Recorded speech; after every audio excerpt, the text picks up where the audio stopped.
In this edition, fire officers fight a landfill fire. Spiritual Baptists say farewell to Archbishop Williams, and bodybuilding's Mr. Bridgetown is crowned. Welcome to Nation News for National Heroes Day, Monday, April the 28th, 2014. Introducing the all-new Rubigas LPG composite bottle from Rubis. These exclusive 22-pound bottles weigh 50% less than traditional steel cylinders and can be used for picnicking and day-to-day home needs. These composite bottles are translucent, allowing you to see the liquid level at all times, so you will never run out of gas unexpectedly. Lightweight, visible gas level, portable, corrosion-proof, eco-friendly. The Rubigas LPG composite bottle, available from Rubis. The fire service has been battling a tire fire at the Mangrove Landfill, which for a time sent thick black smoke into the air and evoked memories of last year's massive blaze at a scrap metal dealership. Acting Deputy Chief Fire Officer Lloyton Phillips said the service got a call about the fire after 9 o'clock.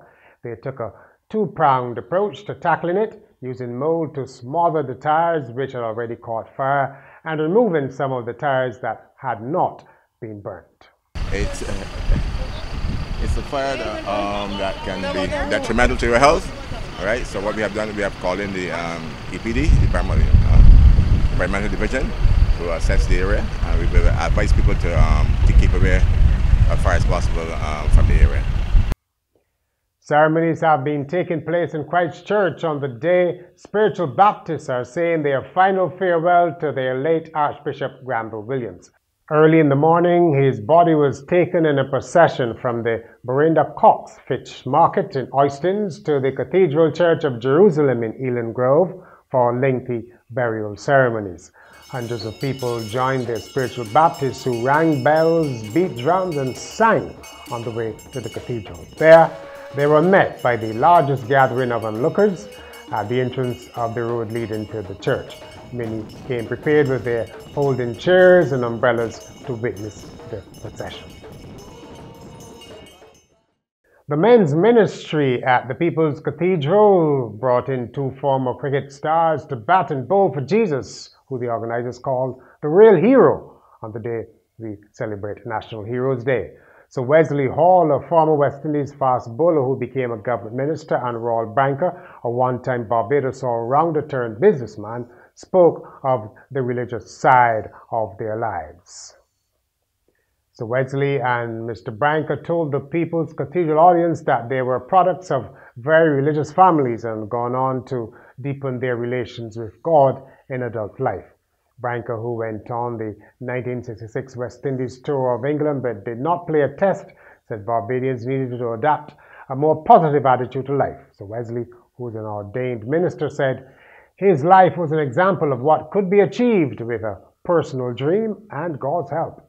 NICE, the National Initiative of Service Excellence, is claiming some success in its ambitious plan to get companies to push for 100 improvements in 100 days as part of a drive to improve service and employee satisfaction. The CEO of NICE, Kim Tudor, who was speaking from the 100 Improvements Extravaganza at the Lime Playing Field in Wilby, said the campaign has ignited a spark to get people to get up and get going. But she admitted that there was some initial inertia because of the prevailing tight economic conditions.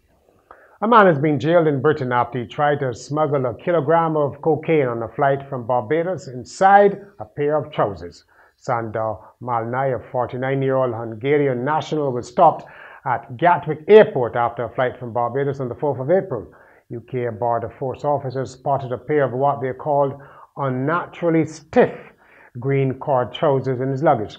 The cocaine, with an estimated street value of about $300,000, was hidden inside the lining. Malnai pleaded guilty and was sentenced to 5 years in prison. In sport, first bodybuilding, Dario O'Brien captured the Mr. Bridgetown title at the Commermere School on Saturday. O'Brien carried an impressive 192 pounds of muscle, according to the experts, and looked the obvious winner in a field of just 4. Shaquille Levine was second and also won Mr. Teenager. As bodybuilding struggles, the men's physique contest once again proved most popular, with 15 males participating. Favorite Marlon Doughton edged out Ryan Brewster and Alan Reed.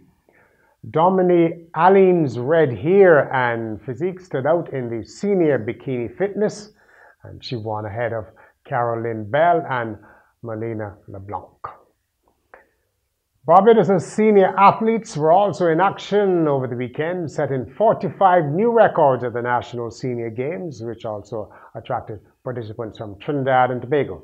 Organizer Roy Clark said the games were a definite success. Matthew Wright was the highest Barbadian finisher in the local leg of the Pan American Sprint Triathlon Cup Series on Spring Garden. Wright, who is recovering from injury, was ninth. He said he was about 80% fit and was satisfied with his performance. Canadian Alexander Hinton used a strong run to power away from Tommy Zafares over the final 400 meters and win the men's event in 56 minutes 53.12 seconds. Mexican Ariana Barraza dominated the women's section, winning in just over an hour. Close to 1,500 runners and walkers have taken part in the annual ICBL Family Walk and Run. Carly Pipe won the women's 5K with Elizabeth Williams second and Angela Skeet third. Times were not available for the 5K as confusion ensued at the end of the event, with some people who had entered as runners being inadvertently registered as walkers. Station Hill Cavaliers are back in the postseason of local basketball. Jamai Puckering had 20 points and 20 rebounds in the Cavs' 70-65 win over Warriors in the Cooperators General Insurance Basketball Premier League on Sunday at the Wilder Gym. The victory was the fifth in 6 games for Station Hill. They joined champions Lumber Company LSC and Smalter Pinelands in the playoffs. 3 teams are fighting for the final spot. And finally, something that should please you drivers out there. The car maker Nissan has announced that it is currently testing a new self-cleaning car that it promises will make car washes obsolete.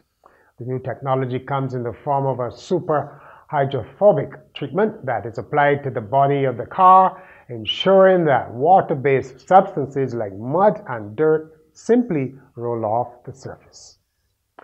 And that's Nation News for National Heroes Day.